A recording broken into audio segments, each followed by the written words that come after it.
90 రోజుల కోర్సు పూర్తి చేస్తే చాలు 100% ప్లేస్మెంట్ సపోర్ట్ తో సాఫ్ట్వేర్ జాబ్ మీ సొంతం. వెంటనే కోడ్ జ్ఞాన్ డెస్టినేషన్ ని సంప్రదించండి. నమస్కారం అలగిరి రవీంద్రనాథ్ గారు. నమస్తే అండి సరి గారు. సార్, నిన్నటి నుంచి మనమైతే సైఫ్ అలీ ఖాన్ వార్తలు వింటూ ఉన్నాం అండ్ అలాగే దానికి సంబంధించిన న్యూస్ కూడా మనం చేస్తూ ఉన్నాం. అండ్ ఎప్పటికప్పుడు మనం చూస్తూ ఉంటే ఆ కేసులో ట్విస్ట్ల మీద ట్విస్ట్లు అయితే మనం చూస్తున్నాం. ప్రజెంట్ ఉన్న లేటెస్ట్ అప్డేట్స్ ఏంటి సార్? సైఫ్ అలీ ఖాన్ నిన్న తీవ్రంగా గాయపడి లీలావతి హాస్పిటల్లో ఆయన చికిత్స పొందుతున్న విషయం అందరికీ తెలిసిన విషయమే. అయితే ఇందులో భాగంగా ఎవరి దాడికి పాల్పడ్డారనే విషయం మీద నిన్న మధ్యాహ్నం తర్వాత పోలీసులు, అంటే బాంద్రా పోలీసు, ముఖ్యంగా ముంబై పోలీసులు ఒక ఫుటేజ్ రిలీజ్ చేశారు. అందులో ఎవరైతే ఈ అగంతకుడుగా పాల్పడ్డా, అంటే ఏ అగంతకుడు అంటే ఎవరైతే స్టేప్ చేసినటువంటి పర్సన్ ఎవరైతే ఉన్నారో ఆ పర్సన్ ఫైర్ సేఫ్టీ అంటే ఎమర్జెన్సీ ఏదైతే స్టేర్ కేసు ఉంటుందో ఆ ఎమర్జెన్సీ స్టేర్ కేసుని దిగుతూ మనం ఒక వీడియో ఫుటేజ్ కూడా మనకి చూసాం మనం.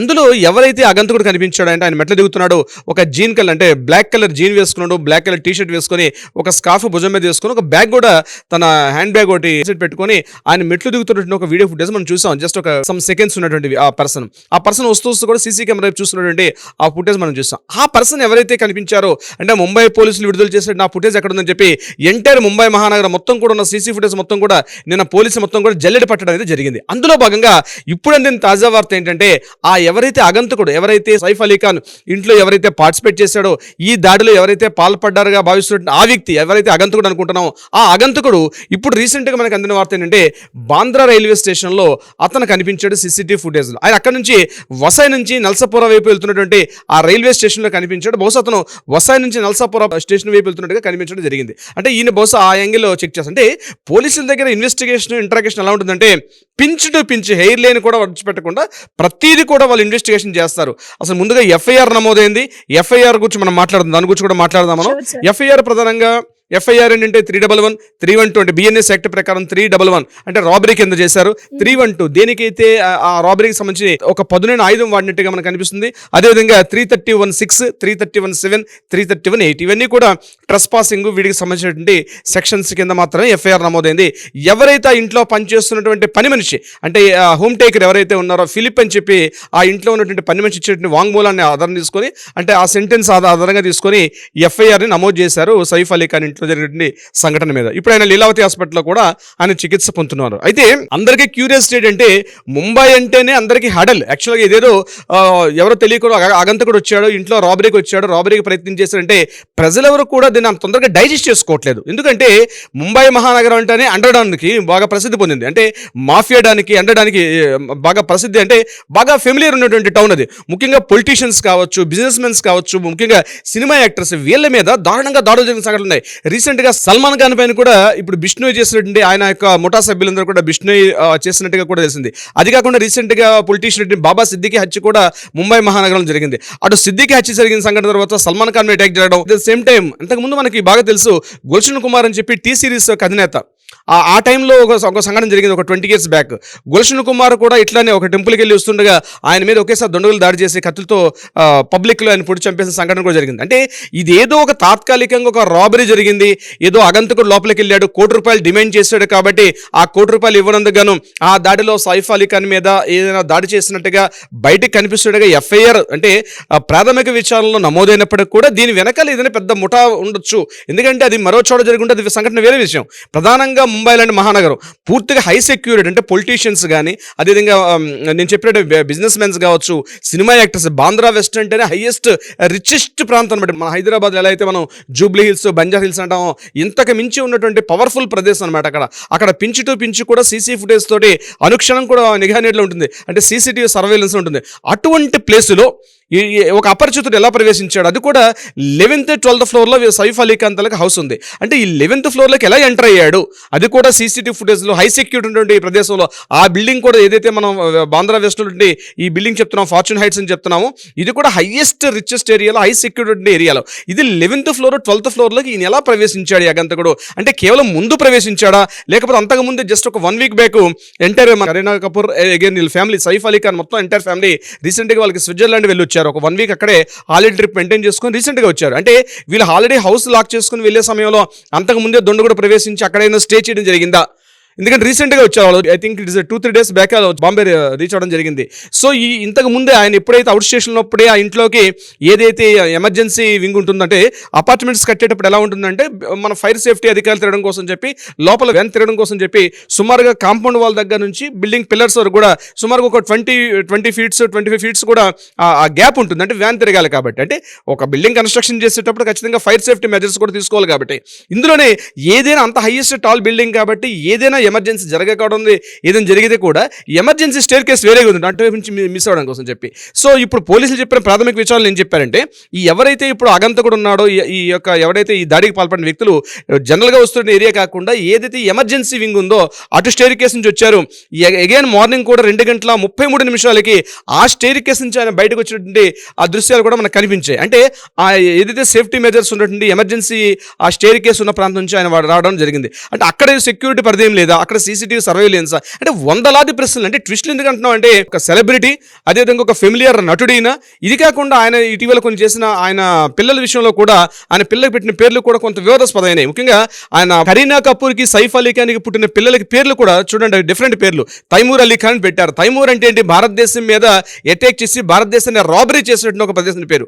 ఎప్పుడైతే తైమూర్ అలీ ఖాన్ పెట్టారో తైమూర్ అలీ ఖాన్ మీద పెట్టంగానే ఇమీడియట్గా చాలా సంఘాలు అప్పట్లో చాలా డిస్టర్బెన్స్ చేశాయి. ఒక పెద్ద వార్త దావానంగా కూడా డిస్టర్బెన్స్ చేశారు. ఎందుకంటే తైమూర్ లాంటి ఒక భారతదేశ దోపిడీదారు పేరు ఎలా పెడతారు అంటే ఇతను భారతదేశ వ్యతిరేక, హిందూ మత వ్యతిరేక అని చెప్పి కూడా వివాదాస్పద వ్యాఖ్యలు వచ్చాయి. తర్వాత రెండో అబ్బాయికి జహంగీర్ అలీ ఖాన్ పేరు పెట్టారు. జహంగీర్ అంటే ఏంటి, పూర్తిగా భారతదేశాన్ని బ్రిటిష్ వాళ్ళకి అమ్మేసిన వ్యక్తి, అదేవిధంగా భారతదేశంగా అనేక దోపిడీలు చేసి ఉన్నటువంటి వ్యక్తి, ముఖ్యంగా జహంగీర్ అని పేరు. సో ఈ రెండు పేర్లు పెట్టినప్పుడు మాత్రం వాళ్ళు చాలా వివాదాస్పదాలు, చాలా కాంట్రవర్షియల్స్ ఎదుర్కొన్నారు. ఎంటైర్ దేశవ్యాప్తంగా అనేక చర్చలు జరిగినాయి. అప్పటి సోషల్ మీడియా ప్రచారం లేదు కాబట్టి సోషల్ మీడియా రాలేదు, కానీ ఆ టైంలో చాలా కాంట్రవర్షియల్ ఎదుర్కొన్నారు, ముఖ్యంగా సైఫ్ అలీ ఖాన్. అయినప్పటికీ కూడా వాళ్ళు వాటన్నింటిని పక్కన పెట్టి ఆ పేర్లు కూడా పెట్టడం జరిగింది. అంటే ఇది ఒక కుట్రకోణం ఉందా ప్రధానంగా? ఎందుకంటే సైఫ్ అలీ ఖాన్ గారి మీద యాక్చువల్గా ఆయన కామన్ ఏదో నటుడిగా వచ్చి ఉన్నటువంటి పర్సన్ కాదు. ఆయన ప్రధానంగా ఒక నవాబ్గిరి ఉంటున్న ప్రాంతం, అంటే హర్యానాలో ఆయనకంటూ కొన్ని ప్యాలెస్ సుమారుగా 3,000 కోట్ల పైబడి ఆస్తులు ఉన్నటువంటి ఒక రాజవంశిక కుటుంబీకుడు. ఆయన పటౌడి రాజవంశానికి ఆయన ఏకైక వారసుడు ప్రెసెంట్ ఉన్న వాటిలో. తర్వాత పిల్లలు తర్వాత వచ్చారు. సో ఇప్పుడు లివింగ్లో ఉన్నటువంటి ఒక సెలబ్రిటీతో పాటు, అంటే సినిమా సెలబ్రిటీతో పాటు ఒక నవాబు ఉన్నటువంటి ఒక రాజవంశీకుడు 1977లో ఇందిరాగాంధీ రాజాభరణాలు రద్దు చేసేటంతో కూడా వీళ్ళు గవర్నమెంట్ నుంచి కొన్ని రకాల రాయితీలు కూడా వీళ్ళు పొందడం జరిగింది. అంటే సైఫ్ అలీ ఖాన్ ఏదో కామన్ మెన్గా చూడడం, లేకపోతే ఒక కామన్ సెలబ్రిటీగా చూసి ఈ జరిగిన సంఘటన చేయడం కాకుండా ఈ జరిగిన సంఘటన వెనకాల చాలా యాంగిల్స్లో వాళ్ళు ఎంక్వైరీ చేస్తున్న పోలీసులు ఎఫ్ఐఆర్ నమోదు చేసిన పరిస్థితి అయితే ఉందో కేవలం ఇది బేసిక్, అంటే ఫండమెంటల్ ప్రాథమిక విచారణ ప్రకారం మాత్రమే ఈ ఎఫ్ఐఆర్ నమోదు చేశారు. కానీ దీని వెనకాల ఏదైనా ప్రధాన కుట్రకోణం దాగి ఉందా?